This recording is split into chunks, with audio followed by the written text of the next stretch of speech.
So we're going to start with our, so for young kids, you could talk about the horizon with the older kids, but you wouldn't necessarily have to have them draw it. I'm going to have the young kids draw a horizon line so that we don't get too wild while we're painting. And using a sponge brush, you know, if it's smaller than this, that might be even better, but this is what I've got at my house right now. So we're going to do first an underpainting. So we're painting the whole sky area, and then we're going to paint the whole ground area.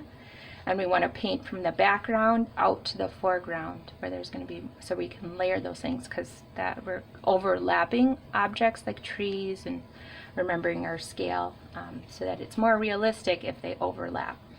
So we'll start with, make sure this is clean, but just some white and just a little bit of blue. And it doesn't, I'm just going to move quickly, and a little bit of water is not a big deal because it'll just help it brush on easier.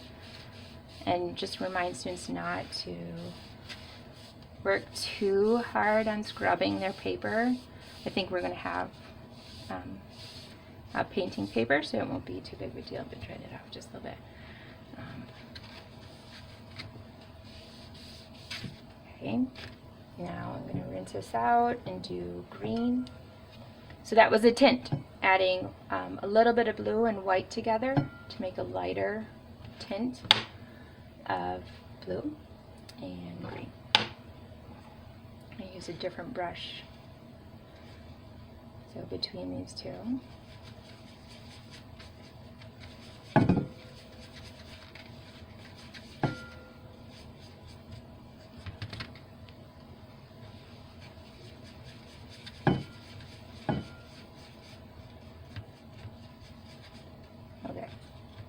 So like while you're working, you could have students just dab their color wheel to get some of those colors on there.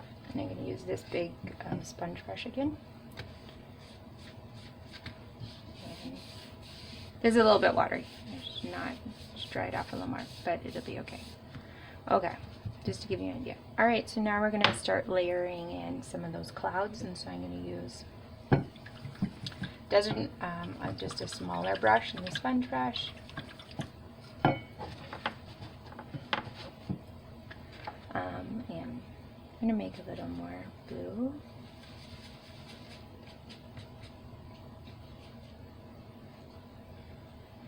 It's kind of a floppy brush. Okay, and just so we did kind of long brush strokes to do that, those big areas. Now we can kind of do more dabbing, kind of.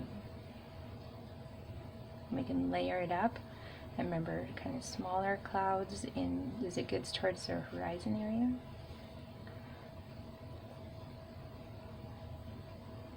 area. Okay, got a little bit. Okay, and layer in a little bit lighter to create more highlights. And dabbing.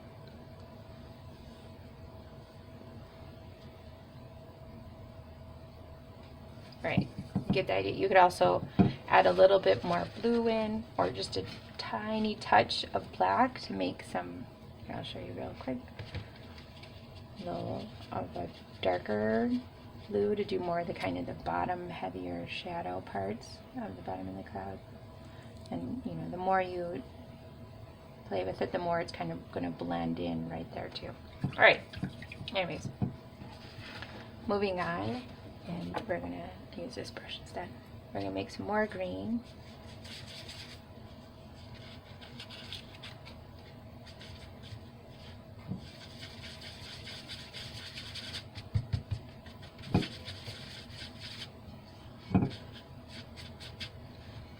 And just kind of dab in some trees here, and they're small trees.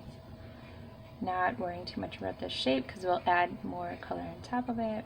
Yeah, bushes.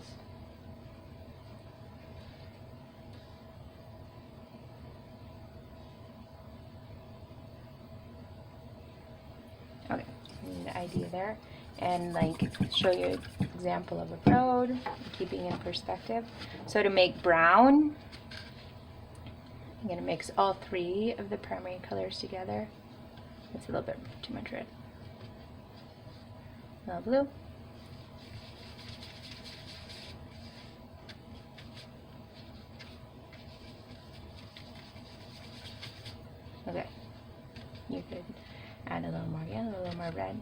But so we want to keep, when it's really close to the horizon line, skinny lines, and make it wider down here.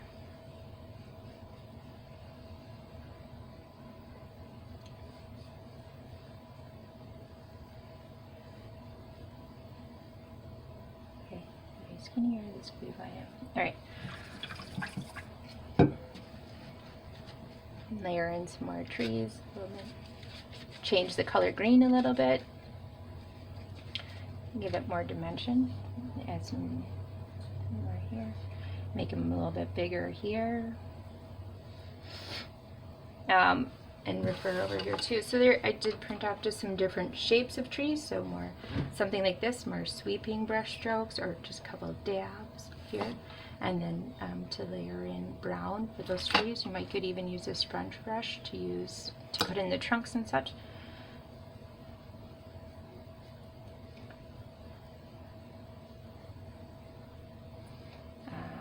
Let's see, I'm going to do something big and bushy over here. I think the goal maybe for in-time class in class would be to do to get your main areas in, because it's obviously not very much time. So like being able to do sky and the land area, and try and get a big tree and a small tree as an example, would be just working on that perspective and layering. So I can also add some white in here to make a lighter green to add more highlights in, and do dab different areas. Keep layering.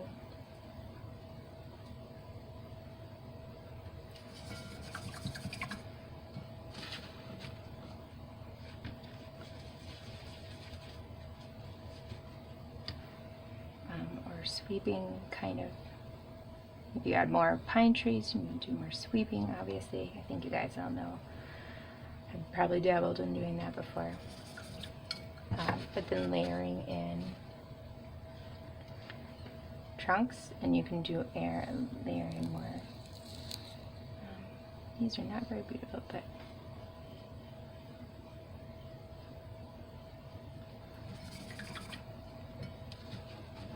and adding more white in too, so you can add more to get that bark texture, right? If we add those streaks in, or have students, even if they have a blank piece of paper, to try different mark making of sweeping strokes versus, layering dabs, what that looks like.